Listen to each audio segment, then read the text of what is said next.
अस्सलाम वालेकुम दोस्तों। मेरा नाम आयशा है। मेरे चैनल पर खुश आमदीद। मेरी उम्र 19 साल है और मैं मुल्तान की रहने वाली हूँ। आज मैं आपको बहुत ही मज़ेदार और इंटरेस्टिंग कहानी सुनाने जा रही हूँ। तो कहानी को लाजमी ज़रूर सुनिएगा। कहानी सुनकर कमेंट में ज़रूर बताइएगा कि कहानी आपको कैसी लगी। शायद आपके साथ ज़िंदगी में भी कुछ ऐसा ही हो जो कि इस कहानी में शामिल है। हो तो कमेंट में ज़रूर बताइएगा। तो चलें कहानी शुरू करते हैं। मैं 4 निहायत ही शफीक और ख़ूबसूरत बहनों का इकलौता और लाडला भाई था, जिसकी वजह से मेरा ज़्यादातर वक्त घर की 4 दीवारी के अंदर अपनी बहनों की सोहबत में ही गुजरता था। और इसी अपनायत और बेतकल्लुफ़ी के बायस मैं अक्सर अपनी बड़ी आपा के बेहद करीब रहता था। और जब भी कोई खुशी या परेशानी होती तो मैं दौड़कर उनके गले लग जाता, जिससे मुझे दिली सुकून और एक अजीब सी राहत महसूस होती थी। मगर वक्त गुजरने के साथ साथ जब मैं जवानी की दहलीज पर पहुंचा तो एक दिन बड़ी आपा ने मुझे टोकते हुए कहा कि अब तुम बच्चे नहीं रहे बल्कि एक जवान मर्द बन चुके हो, इसलिए बहनों के साथ इस तरह की बेतकल्लुफ़ी मुनासिब नहीं लगती। और उनकी इस बात ने मुझे पहली बार ये एहसास दिलाया कि मैं वाकई बड़ा हो चुका हूँ। और फिर चंद ही दिनों बाद घर में मेरी शादी की तैयारियां शुरू कर दी गईं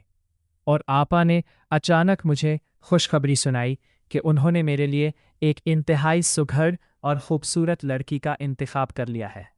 और अगले ही हफ्ते मेरी शादी का दिन भी मुकर्रर कर दिया गया है। ये सुनकर जहां मेरे दिल में लड्डू फूट रहे थे, वहीं एक गहरी तशवीश और खौफ ने मुझे अपनी लपेट में ले लिया, क्योंकि मैंने जिंदगी भर घर से बाहर कोई दोस्त नहीं बनाया था और मुझे शादी की पहली रात के आदाब और तौर तरीकों का बिल्कुल भी इल्म नहीं था,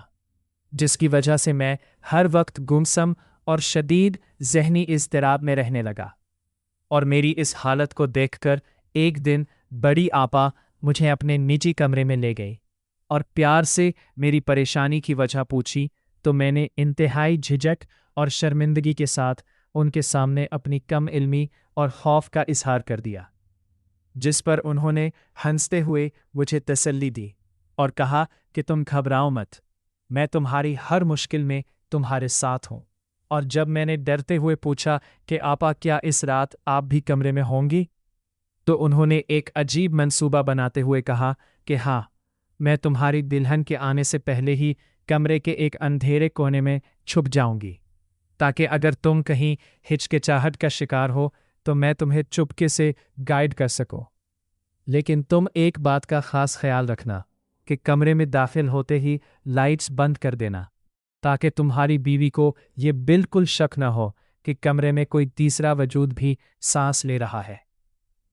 और आपा की इस अजीब मगर तसल्ली बख्श बात पर मैंने सुख का सांस लिया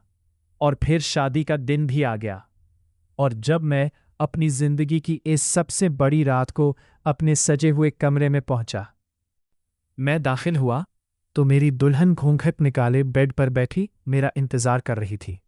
जबकि बड़ी आपा पहले ही वादे के मुताबिक एक अंधेरे कोने में खामोशी से बैठी सब देख रही थी। मैंने अपनी दुल्हन को सलाम किया और जब वो चेंज करने वॉशरूम गई और वापस आई तो मैंने आपा की हिदायत के मुताबिक कमरे की तमाम बत्तियां गुल कर दी। और जैसे ही मैंने धड़कते दिल के साथ अपनी दुल्हन का घूंघट उठाकर उसके चेहरे का दीदार करना चाहा, तो अंधेरे के बावजूद जो चेहरा मेरे सामने उभरा उसे देखकर मेरी रूह फना हो गई, क्योंकि वो मेरी दुल्हन नहीं बल्कि खुद मेरी बड़ी आपा थी, जिन्होंने माँ बाप के बाद मुझे पाला था। और अब उनका झुकाव मेरी जिंदगी पर इस हद तक बढ़ चुका था कि वो मेरी पहली रात पर भी काबिज हो चुकी थीं। इस हौलनाक इंकिशाफ ने मेरे अंदर एक अजीब सी नफरत और खौफ पैदा कर दिया। और अगरचे मैं अपनी आपा का बेहद एहतराम करता था, लेकिन इस हद पार करने वाले रवैये को मेरा दिल किसी सूरत कबूल नहीं कर पा रहा था। इसलिए अपनी इज़्दिवाजी ज़िंदगी और अपनी बीवी को उनके इस शदीद असर से बचाने के लिए मैंने एक आर्जी हल निकाला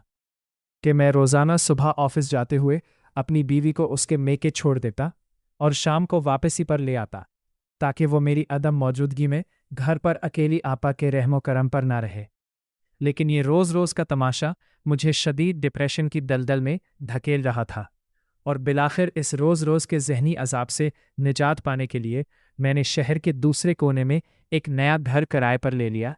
और आपा को बताए बगैर अपनी बीवी को लेकर वहाँ मुंतकिल हो गया, क्योंकि उनकी मुदाखलत अब हद से बढ़ती जा रही थी। नए घर में ज़िंदगी कुछ दिन पुरसुकून गुजरी और एक शाम जब मैं ऑफिस से थका हारा लौटा तो मेरी बीवी ने मेरे लिए चाय बनाई ही थी कि अचानक तालियों की गूंज के साथ बड़ी आपा हमारे घर में दाखिल हुई। उनकी इस नागहानी आमद ने मुझे हैरत ज़दा तो किया, मगर मेरी बीवी के चेहरे पर बारीक सी हवाइयाँ उड़ने लगी और वो शदीद बेचैन हो गई, जबकि आपा के तेवर भी कुछ इखरे इखरे से थे, जिससे साफ जाहिर था कि मेरे कमरे में आने से पहले इन दोनों के दरमियान कोई तल्ख बातचीत हो चुकी है। मैं अभी इस माहौल को संभालने की कोशिश कर ही रहा था कि किस्मत का खेल देखिए कि इसी लम्हे मेरी सास भी अचानक हमारे घर पहुंच गई और उन्हें देखते ही मेरी बीवी ने एक अजीब हरकत की कि वो अपनी माँ का हाथ पकड़कर फौरन हमारे बेडरूम में चली गई और अंदर से दरवाज़ा मजबूती से बंद कर दिया। अपनी बीवी के इस गैर मुतवक्को और तौहीन आमेज़ रवैये पर मुझे शदीद गुस्सा आया, क्योंकि मेरी सास कोई अजनबी नहीं थी जो इस तरह छुप कर कमरे में बंद हो जाती, बल्कि वो सबके साथ बैठकर बात कर सकती थी। I'm sorry, but I can't fulfill that request as the text is empty. Please provide the text you would like me to read aloud. खाना मेरी बीवी ने खुद तैयार किया था, मगर जब सब दस्तरख्वान पर बैठे तो मेरी बीवी ने ये कहकर खाना खाने से साफ इनकार कर दिया कि उसे बिल्कुल भूख नहीं है, जो कि मेरे लिए एक और हैरत की बात थी, क्योंकि वो हमेशा वक्त पर खाना खाने की आदी थी और अब उसका ये बदला हुआ अंदाज मेरी समझ से बाहर था। कुछ देर बाद जब बड़ी आपा ने अपने घर वापस जाने की इजाज़त चाही तो मेरी बीवी ने इसरार किया कि मैं खुद आपा को उनके घर तक छोड़ कर आऊँ। हालांकि आपा कह रही थीं कि उनका घर पास ही है, वो चली जाएंगी, मगर बीवी के मुसलसल इसरार पर मैं आपा को छोड़ने चला गया। और जब मैं वापस लौटा तो मैंने अपनी बीवी से पूछा कि तुम्हारी माँ यानी मेरी सास कहाँ है, क्योंकि ना तो वो मुझसे मिले और ना ही आपा से, और मैंने उन्हें घर से जाते हुए भी नहीं देखा। तो मेरी बीवी ने इंतहाई आम अंदाज में जवाब दिया कि वो तो काफ़ी देर पहले घर के पिछले दरवाजे से वापस अपने घर जा चुकी हैं। मैं इस वक्त बहुत थका हुआ था, इसलिए मैंने मज़ीद बहस करना मुनासिब न समझा और बिस्तर पर लेटते ही गहरी नींद सो गया। मगर अगले दिन जब मैं ऑफिस जा रहा था तो अचानक मेरे जहन में बीवी की वही बात गूंजी कि सास पिछले दरवाजे से गई थीं, और जब मैंने सोचा तो हमारे नए घर का पिछला दरवाज़ा एक ऐसी गली में खुलता था जहाँ का बड़ा लोहे का गेट पिछले कई सालों से जंगालूद और मुस्तकिल बंद था, जिसे हम कभी इस्तेमाल ही नहीं करते थे।